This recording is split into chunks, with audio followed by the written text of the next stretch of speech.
quoi consiste mon art? Oh mon Dieu, c'est vaste. Jean-Guy Legault, ben, en ce moment, je travaille comme metteur en scène principalement, donc je conçois des spectacles et je monte des spectacles pour le Cirque du Soleil. Donc ça fait 10 ans que je suis là.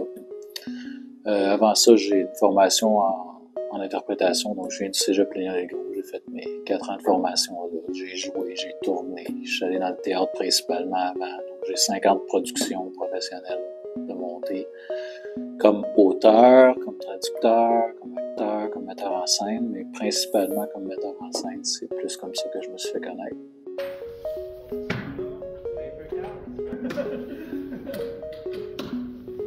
Tu sais, j'aime à dire que d'abord et avant tout, l'art, c'est un cheminement. Là, fait que, tu sais, c'est très difficile toujours de sortir des moments qui sont marquants parce que c'est un processus évolutif. Là. Je veux dire, t'évolues avec ton art. C'est sûr que mon passage au Cirque du Soleil, ça faisait des années que je voulais aller là. Ça faisait déjà 25 ans que j'étais dans le métier, puis il y avait eu plusieurs rencontres un peu sans dire ratées. J'étais sur des productions, je pouvais pas accepter certains projets. Donc ce saut-là, oui, pour moi, a été marquant parce que ça m'a permis aussi de transposer ce que moi je crois dans l'art, c'est-à-dire que mes spectacles sont très physiques. J'aime à dire que l'art, c'est un sport en quelque part. Il y a quelque chose de très physique à l'intérieur de ça.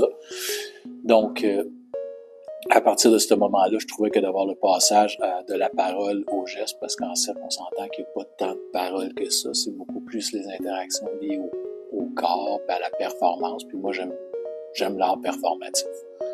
J'aime quand on transpose on va dire quand le jeu passe du jeu à la performance. Quand tu vas voir un spectacle, c'est comme, je dis tout le temps, c'est pas normal si tu te dis que toi, tu regardes à faire la même affaire.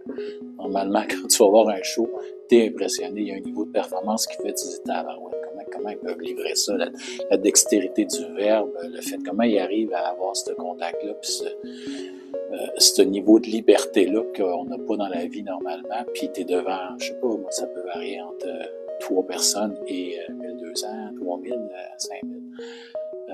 Donc, je pense que ça, c'est l'aspect que j'aime. Donc, il y a certains spectacles que j'ai montés, oui, qui ont marqué, qui ont laissé certaines traces. Je pense à Théâtre Extrême, qui est une vraie fausse course à la chefferie que j'ai écrit puis qui a roulé pendant 6 ans. D'ailleurs, Jean-Marc jouait là-dedans. Où les gens votaient pour éliminer des candidats pour que, ultimement, à la fin du spectacle, la personne qui remportait la course à la chefferie, c'était la personne pour qui personne n'avait voté, mais c'est comme le moins pire. Ce qui est un peu la réalité des élections, finalement, ultimement. Mais si je remonte avant ça, je pense qu'aussi ce qui m'a lancé dans la mise en scène, à part avoir fait des spectacles avec le Théâtre du Vaisseau d'Or, c'est le masque qu'on a gagné comme révélation de l'année avec l'Honnête Fille que j'ai fait au Théâtre Denis Pelletier, avec Simon Boudreau, avec qui je travaillais beaucoup à l'époque. Puis c'est vraiment ça qui a fait que les gens ont pinpointé parce que là, il peut faire de la mise en scène, il est bon là-dedans.